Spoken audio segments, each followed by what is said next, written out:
About 30 Kurds are dead, bombed in an airstrike by Turkish forces. These are U.S.-backed forces killed by Turkish military. Both sides are supposed to be on the same side as the U.S. in the campaign against ISIS. Correspondent Doug McKelway is at the Pentagon tonight with this story. Good evening, Doug. Good evening, Brett. Last night, Turkey's attack on U.S.-backed Kurdish forces happened about 8:30 p.m. East Coast time. And while Turkey did give 1 hour's advance notice to the United States and to Russia, it made no attempt to seek approval for the raid from its NATO allies, nor to coordinate the attacks with coalition partners. So there was no time for the U.S. to alert its Kurdish allies. At least 30 were killed and 20 wounded in the attack by 24 Turkish warplanes, which struck at 3 different targets in northern Syria and Iraq. The closest U.S. troops were 6 miles away.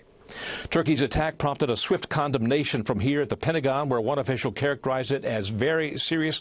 And in a written statement today, the Pentagon noted, quote, "These airstrikes were not approved by the counter-ISIS coalition and led to the unfortunate loss of life of our partner forces in the fight against ISIS, including the Kurdish Peshmerga."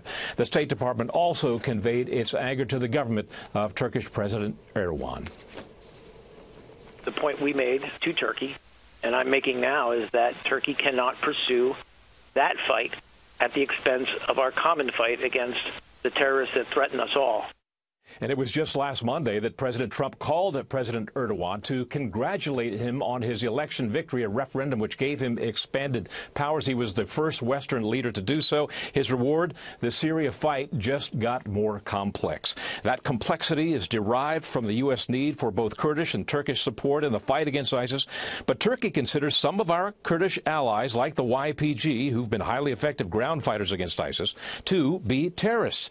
At the same time, the U.S. can't afford to alienate Turkey, a NATO partner who allows the U.S. to use its Incirlik air base to launch airstrikes against ISIS. The U.S. also has scores of small tactical nuclear bombs positioned at Incirlik. The bottom line here, Brett, is that old adage, the enemy of my enemy is my friend, is being put to the test here as 2 of our allies go at it tooth and nail right now, just in advance of our attempt to retake ISIS's stronghold, its de facto capital of Raqqa in Syria. Brett, back to you. Complex on the ground. Doug McKelway live at the Pentagon.